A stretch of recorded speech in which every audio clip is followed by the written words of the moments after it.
Hi, welcome to Watch It Play Table Talk. My name is Rodney Smith.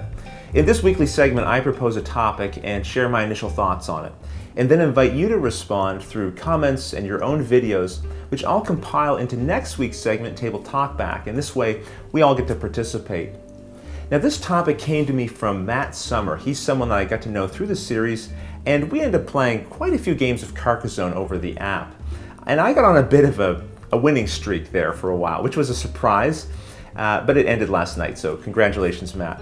Anyway, he asked me the question, do I ever get bothered when I end up on a losing streak? Now, of course, I know the right answer to this question. No, it doesn't bother me. It's not about that. It's the time around the table that you spend with family and friends. It's that shared experience. That's the part where the enjoyment comes from, not in my personal winning or losing. It's the journey. It's not the destination. Right? Well, that's what I want to be. That's who I am, really, for the most part. I think I can say that honestly. But I have noticed that if I end up in a losing streak, it does affect how I feel about the games I'm playing. It affects my enjoyment.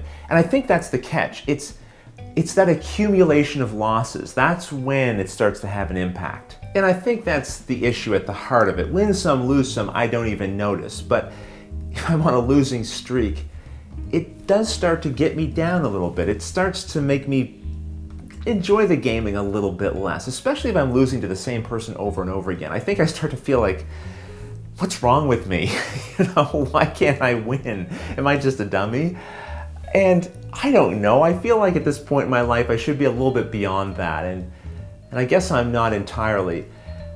On the other hand, there probably is something good in there as well, because it means that the gameplay matters to me. I mean, if I'm playing a game against somebody and I win, I want it to be against somebody who is trying their hardest. So they need to care about winning a little bit themselves, right? And I want, when I lose, for there to be a little bit of a sting, because again, it means that I was into the game in a serious way. Again, the banter around the table, the attitude around the table can be light, but I want my efforts in the gameplay to be, somewhat serious and somewhat intentional.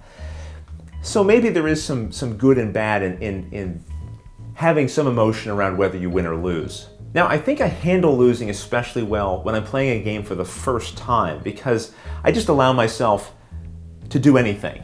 I want to explore the game space. I want to find out what wacky things can you do in this game and what kind of results do they yield, because I don't feel like I'm very good at assessing that stuff up front. I've played with people that I feel like they can look at a board and game state and kind of see all the options, see which ones are the best and most optimal right away. And I don't feel like I'm very good at that at all. So I like to just explore in the first game.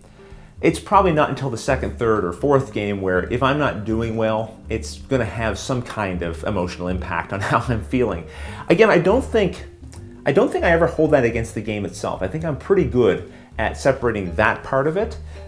Maybe if I feel like there's a particular strategy that's always beating me, in that case I might hold it against the game, because then I feel like the game might be slanted. But I always leave a little bit of room in my head for the idea that maybe I'm just bad at the game. It's not that the game is wrong in some way, it's just I'm wrong myself. I'm wrong, I'm a bad fit for the game. My brain doesn't work well in that space. I want to keep this Table Talk episode relatively short, because I've been recording a fair bit lately and I have more than I need to get to, but I really wanted to kick off this conversation because it's been running around in my head lately, and I think we can all agree the person who rage quits, flips the table, just has a really sour attitude when they lose, that's something we can all agree. That's not admirable. That's not something we want to be. But I think there are subtler ways in which losing can affect us. And I just wonder if other people have noticed it as well. And I'm curious how it manifests itself in your experience. Like, is there certain kinds of games where losing affects you more severely? Is there certain gamer types, certain people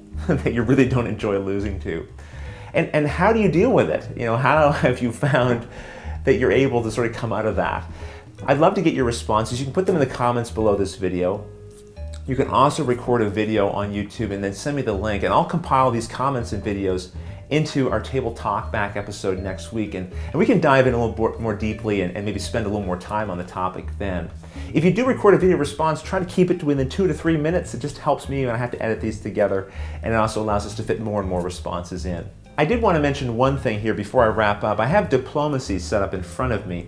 This is an interesting war game. Each player controls a country. You have a few armies. And the idea here is you're going to be able to talk to the other players, negotiate, make alliances and arrangements for how you're going to potentially work together. But then you always write your orders in secret. And then all the players reveal their orders at once and you resolve them. So maybe you stayed true to your word, maybe you didn't. Maybe you set up the person you said you were going to align with and then stabbed them in the back.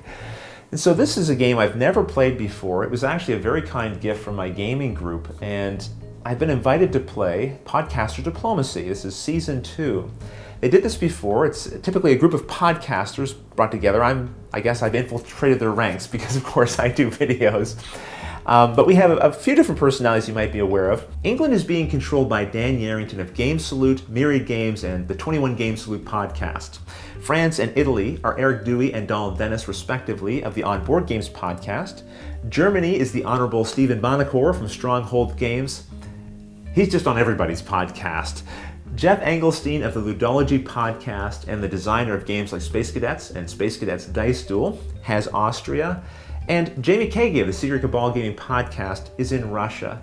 And I'm a board game media junkie. I listen to all of these people's podcasts, so I can certainly recommend them to you as well to check out.